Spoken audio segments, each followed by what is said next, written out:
اور وہاں پر اصل میں ہمیں جو بطور صحافی محسوس ہوا، کیونکہ میں اور تقریباً 3-4 اور صحافی تھے جو کہ اس ایونٹ کی کوریج کے لیے موجود تھے امریکہ میں، تو ہمیں تو یوں لگا کہ جیسے وزیراعظم عمران خان کو بلایا ہی اس لیے گیا ہے کہ ان سے کچھ پیچیدہ قسم کے سوالات کیے جائیں، اور ان کے جوابات میں شاید یا تو وہ بہت ڈیفینسو ہو جائیں یا کوئی ایسی بات کر دیں جس کے متعلق کوئی بڑی کنٹروورشل قسم کی وہ سٹیٹمنٹس اور بڑی کنٹروورشل قسم کی ہیڈ لائنز وغیرہ نکال سکیں۔ اور یہ جو ایونٹ تھا یہ اس وقت ہوا تھا جب prime minister Imran Khan UNGA میں خطاب کر چکے تھے، بڑے کانفیڈنس کے ساتھ انہوں نے جو نریندر مودی کے نظریات ہیں ان کو وہاں پر ادھیڑ کر رکھ دیا تھا، کشمیر کے معاملے پر انہوں نے تاریخی خطاب کیا تھا، اور جو RSS کی آئیڈیالوجی تھی اس کے متعلق ایسے حقائق بیان کیے اس انٹرنیشنل فورم پر جو اس سے پہلے کبھی بھی کسی انٹرنیشنل فورم پر بیان نہیں کیے گئے تھے۔ اس کے بعد انہوں نے ایک اسلامو فوبیا کے معاملے پر کانفرنس بھی کروا دی، اور اس وقت بہت سے تحفظات تھے کہ جس طرح سے وزیراعظم عمران خان اور ترکی کے صدر اور اس وقت کے ملیشیا کے جو پرائم منسٹر تھے مہاتیر محمد، کہ اگر وہ اس طرح کی ایک کانفرنس کروائیں گے تو اس پر انٹرنیشنل جو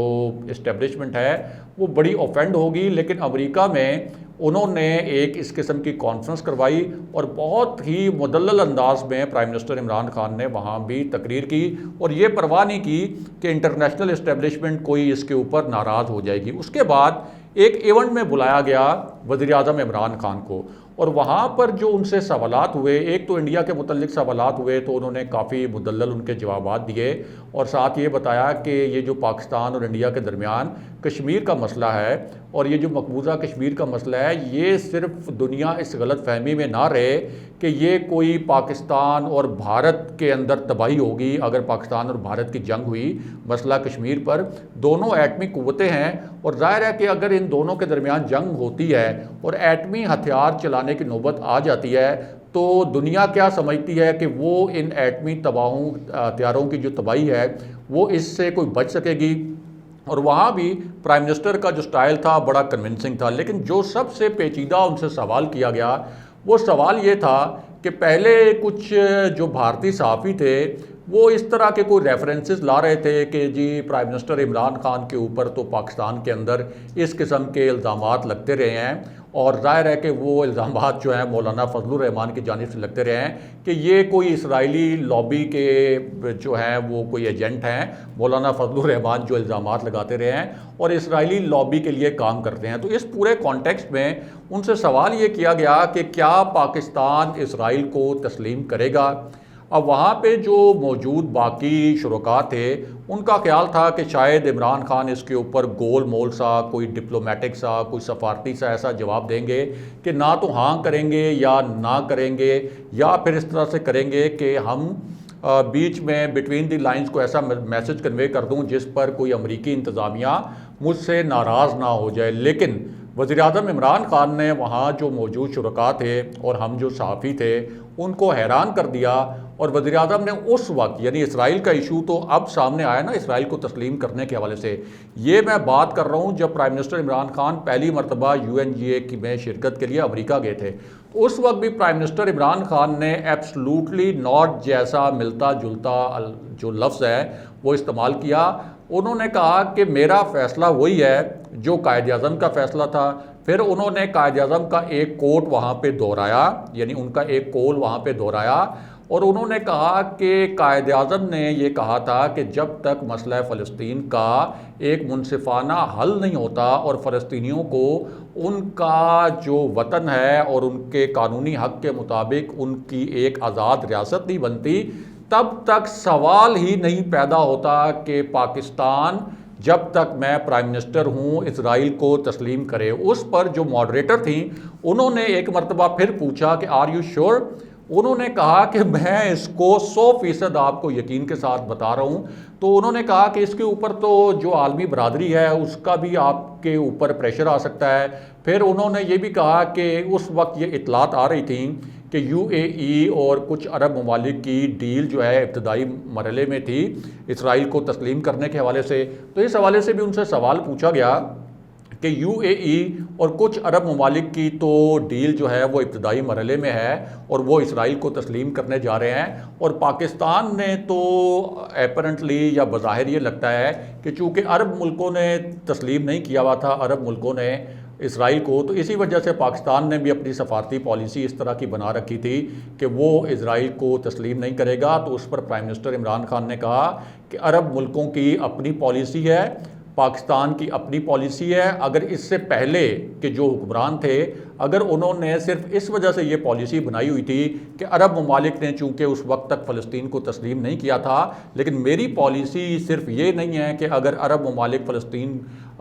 کے مسئلہ حل ہوئے بغیر بھی اگر اسرائیل کو تسلیم کرتے ہیں تو میری یہ پالیسی نہیں ہے، چاہے تمام عرب ممالک تسلیم کر لیں فلسطین کو، لیکن جب تک میں پرائم منسٹر ہوں اور میری حکومت ہے ہم اس وقت تک تسلیم نہیں کریں گے اسرائیل کو جب تک فلسطینیوں کو ان کے قانونی حق کے مطابق ایک آزاد ریاست نہیں مل جاتی۔ تو یہ جو پرائم منسٹر عمران خان کا جو ایبسلوٹلی ناٹ جیسا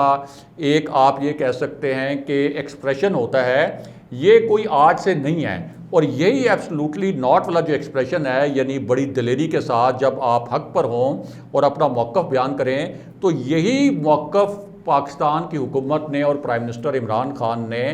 جو انگلش کرکٹ بورڈ کا جو دورہ کینسل کیا گیا تھا اور جو کیوی ٹیم واپس گئی تھی، اس پر بھی ہمارے ذرائع نے بتایا ہے کہ براہ راست پرائم منسٹر آفس سے پرائم منسٹر عمران خان کے یہ ڈائریکٹیوز تھے کہ اس کے اوپر ہم نے بیک فٹ پہ نہیں آنا کہ ہم یہ کہیں کہ اچھا ہم سیکیورٹی کے انتظامات اگلی دفعہ مزید بہتر کریں گے، ہم یہ کہیں کہ اچھا انگلش کرکٹ بورڈ کو ریکویسٹ کریں، ان کی منتیں کریں کہ نہیں آپ چلیں اس مرتبہ تو نہیں آئے، ہم دوبارہ سے کچھ سیکیورٹی انتظامات کا جائزہ لیتے ہیں، بلکہ پہلے تو ان کے ڈائریکٹیوز آئے کہ آپ فرنٹ فٹ پہ کھیلیں، اور یہ بھارت کا جو پورا نیکسس تھا جس طرح سے وہاں سے ای میل جنریٹ کی گئیں اور وی پی این استعمال کر کے سنگاپور کی لوکیشن ظاہر کی گئی، اس پورے نیکسس کو آپ ایکسپوز کریں، پھر اس کے بعد جو کیوی بورڈ ہے اس کے اوپر آپ چڑھائی کر دیں اور یہ کہیں کہ اب نیوزی لینڈ نے اگر ہمارے ساتھ یہ کیا ہے تو ہم بھی انٹرنیشنل فورمز پر، انٹرنیشنل کرکٹ فورمز پر نیوزی لینڈ کے ساتھ ٹٹ فار ٹیٹ اسی طرح کریں گے، بالکل آپ کو بیک فٹ پر آنے کی ضرورت نہیں ہے۔ اور اس کا نتیجہ کیا نکلا؟ اس کا پہلا نتیجہ تو یہ نکلا کہ جو کیوی بورڈ ہے وہ بیک فٹ پر چلا گیا اور انہوں نے کہا کہ ٹھیک ہے پاکستان کرکٹ بورڈ کے بڑے نقصانات ہوئے ہیں، ساتھ ہی ظاہر ہے کہ ان کو یہ اطلاعات بھی مل گئیں کہ جو ایک جعلی وہاں پہ تھریٹ الرٹ کا ایک بہانہ بنایا گیا تھا اس کے اندر بھارتی سازش بھی شامل تھی۔ تو اب کیوی بورڈ نے بھی اب آفیشلی یہ کنفرم کیا ہے کہ دوبارہ سے وہ پی سی بی کے ساتھ رابطے میں ہے۔ اب جو دوسرا معاملہ ہے ہاشمی صاحب انگلش کرکٹ بورڈ کا، اب اس پر چیئرمین پی سی بی نے پرائم منسٹر عمران خان سے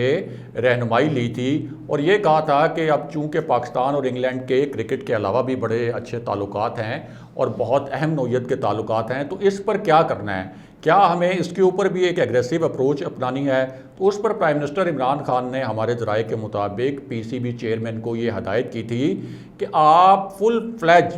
بالکل ایگریسو ایک اپروچ اپنائیں اور بتائیں پوری دنیا کے جو کرکٹ بورڈز ہیں اور جو کرکٹ کے عالمی فورمز ہیں کہ انگلش کرکٹ بورڈ نے بھی ایک بدنیتی پر مبنی فیصلہ کیا، اور ساتھ یہ بھی بار بار ریپیٹ کریں کہ جب کووڈ کی صورتحال تھی انگلینڈ میں اور کوئی ٹیم وہاں جانے کے لیے تیار نہیں تھی، تو اس وقت پاکستان نے انگلینڈ کی مدد کی تھی، انگلش کرکٹ بورڈ کی مدد کی تھی، تحفظات کے باوجود، خدشات کے باوجود پاکستان کی ٹیم انگلینڈ گئی تھی اور اس نے وہاں پہ کرکٹ میچز بھی کھیلے تھے۔ تو آپ انگلش کرکٹ بورڈ کے اوپر بھی چڑھائی کر دیں۔ اس کے بعد شاہ محمود قریشی کو یہ اسائن کیا گیا کہ جب آپ برطانیہ جائیں تو اس معاملے کو آپ سفارتی سطح پر ٹیک اپ کریں۔ اب یہ ذرا ایک عجیب معاملہ تھا کہ کرکٹ کا معاملہ ہے اور سیکیورٹی خدشات کے اوپر یہ دورہ ملتوی ہوا، لیکن جو پاکستان کا ہائیسٹ ایک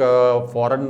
آفس، یعنی آپ یہ کہہ سکتے ہیں کہ ایک ہائیسٹ فورم ہے جہاں ہم اپنے خارجہ معاملات اٹھاتے ہیں، تو وزیر خارجہ سے یہ کہا گیا اور وزیر خارجہ نے اب تصدیق بھی کیا ہے کہ ہائیسٹ لیول پر انہوں نے جا کے وہاں پہ پرائم منسٹر عمران خان کی جانب سے جو ایک ناراضی ظاہر کی گئی تھی اور پرائم منسٹر عمران خان کا جو پیغام تھا وہ پہنچایا، اس کے بعد ہی جو برطانوی پرائم منسٹر نے ریئیکٹ کیا تھا اور انگلش کرکٹ بورڈ سے ناراضی کا اظہار کیا تھا اور یہ کہا تھا کہ پاکستان کے ساتھ ہمارے تعلقات متاثر ہوئے ہیں، انگلش کرکٹ بورڈ کو اس قسم کا فیصلہ نہیں کرنا چاہیے تھا۔ تو اب ہمارے ذرائع نے یہ تصدیق کی ہے کہ برطانوی پرائم منسٹر نے جب یہ بات کی کہ ہمارے تعلقات متاثر ہوئے ہیں تو اس کے پیچھے بات یہ تھی کہ پرائم منسٹر عمران خان کی جانب سے ایک ناراضی کا میسج بھیجا گیا تھا برطانوی حکومت کو اور برطانوی پرائم منسٹر کو۔ تو یہ ہے ایک لیڈر کے طور پر، ایک ایسے لیڈر کے طور پر جو کہ پریشر ایبزارب کرنا بھی جانتا ہے اور پھر پریشر کو اپنے حریف کے اوپر منتقل کرنا بھی جانتا ہے، اور اس وجہ سے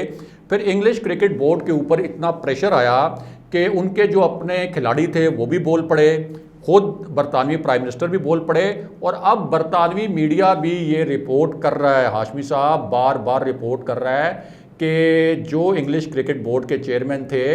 ان کو اصل میں پاکستان کا دورہ کینسل کرنے پر شدید تنقید کا سامنا تھا برطانوی حکومت کی جانب سے بھی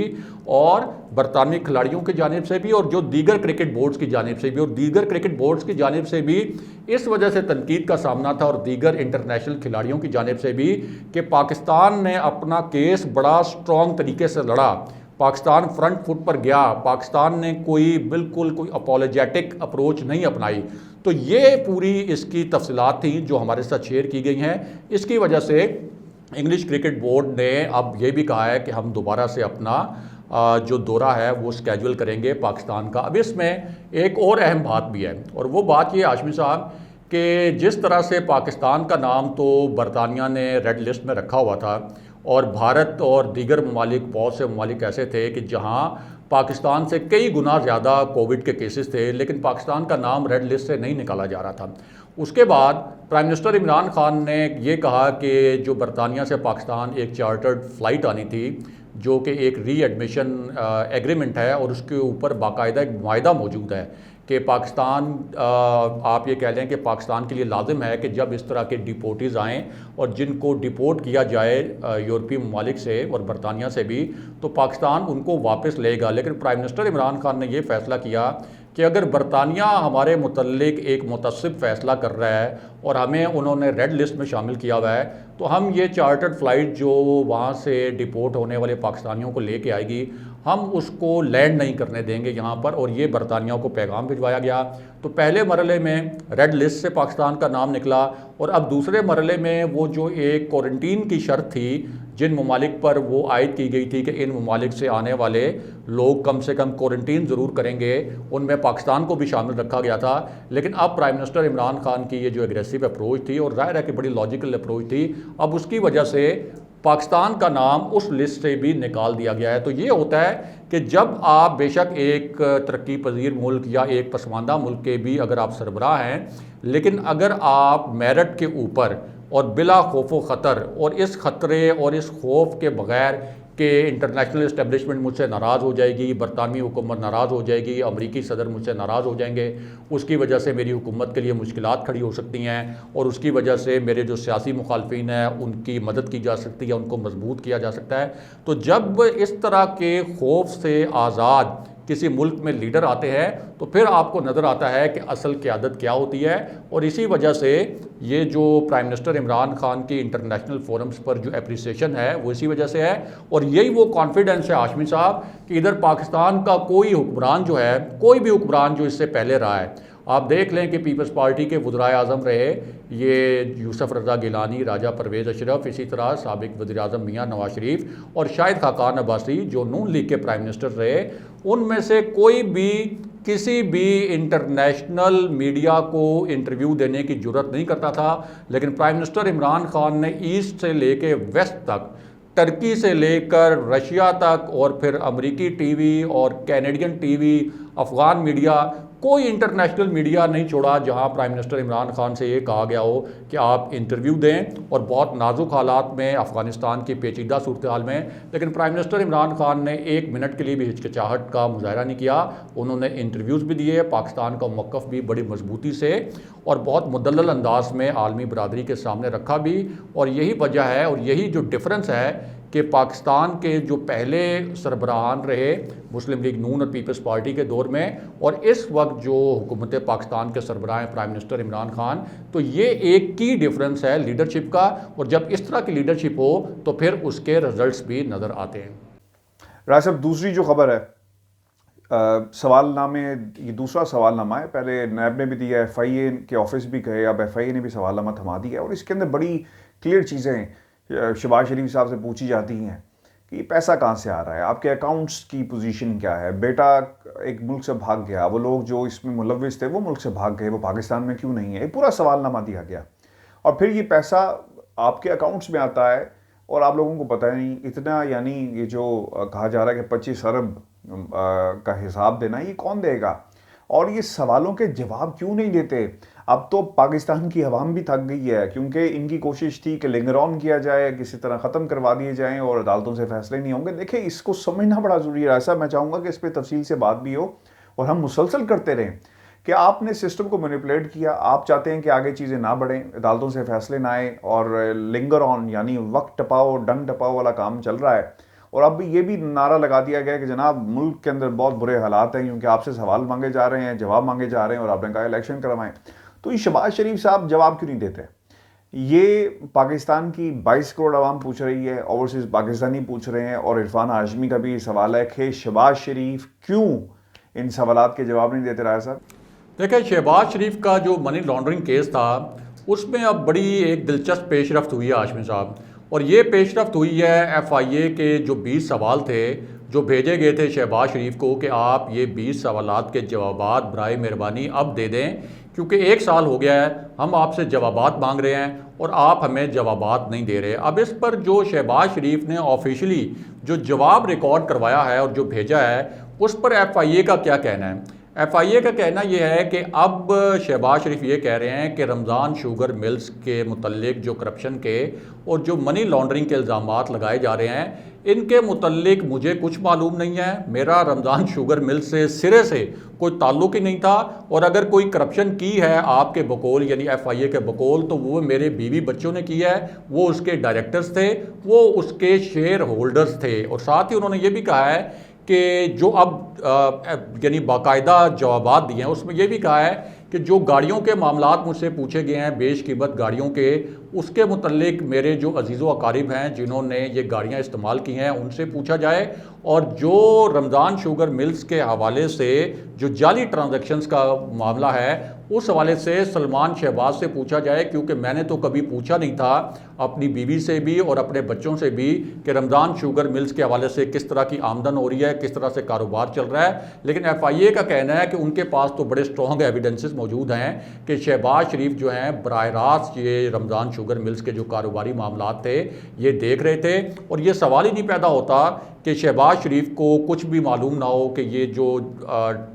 منی لانڈرنگ والا کیس ہے اور جس طرح سے کروڑوں روپے کی ٹرانزیکشنز ہوئی ہیں جعلی، کہ یہ شہباز شریف کے علم میں نہ ہو اور ان کے بیٹے اور ان کی جو اہلیہ ہیں وہ یہ سب کچھ کرتے رہیں۔ دوسرا ایف آئی اے یہ کہہ رہا ہے کہ ہم نے 1 سال کے دوران بار بار شہباز شریف سے کہا کہ اگر آپ یہ کہتے ہیں کہ یہ کرپشن میری اہلیہ نے کی یا میرے بیوی بچوں نے کی اور میرے عزیز و اقارب نے کی، تو پھر آپ ہمیں ان سے جواب لے دیں، کیونکہ ان میں سے بہت سے کریکٹرز جو ہیں وہ تو مفرور ہیں، وہ فرار ہو چکے ہیں، تو آپ کے پاس تو صرف کیا اب یہی لیگل ڈیفنس ہے کہ یہ جو ساری کرپشن ہے اور یہ جو سارے منی لانڈرنگ کے الزامات ہیں اگر یہ سچ ہیں تو یہ الزامات میرے جو عزیز و اقارب ہیں ان کو بھگتنے چاہیے، اس حوالے سے جو مقدمات ہیں ان کے اوپر بننا چاہیے۔ تو کیا اب ایف آئی اے سلمان شہباز سے تحقیقات کے لیے لندن جا سکتا ہے؟ تو اس پوری صورتحال میں جو ایف آئی اے نے کہا ہے کہ انہوں نے کہا ہے کہ ہمیں جو چوتھا جواب ملا وہ یہ ملا کہ میرے سے جو تفتیش کی گئی ایف آئی اے کے لوگوں نے اس میں بڑا جارحانہ رویہ اپنایا، اور ایف آئی اے کے ذرائع کہتے ہیں کہ یہ ایک خود اعتراف جرم ہے جب شہباز شریف یہ کہتے ہیں کہ میں اس کرپشن کا اور اس منی لانڈرنگ کا جواب نہیں دوں گا، کیونکہ اس سے ریلیٹڈ جو سوالات ہیں وہ میرے اہل خانہ سے پوچھے جانے چاہیے۔ اس سے کم وہ یہ اعتراف تو کر رہے ہیں کہ میرے اہل خانہ نے کرپشن کی ہے، میرے اہل خانہ نے منی لانڈرنگ کی ہے، اور اب اس منی لانڈرنگ سے اور اس کرپشن سے جو شہباز شریف کا لنک ہے وہ اسٹیبلش کیا جائے گا، اور ایف آئی اے کا کہنا ہے کہ ان کے پاس اس لنک کو اسٹیبلش کرنے کے لیے بڑے سالڈ قسم کے جو ثبوت ہیں اور شواہد ہیں وہ موجود ہیں۔ بہت شکریہ ویورز، یہ آج کا دو ٹوک تھا. اپنے کمنٹس ضرور بھیجیے گا. مجھے اور ابراہیم رائے صاحب کو اجازت دیجیے. اللہ نے کے بعد.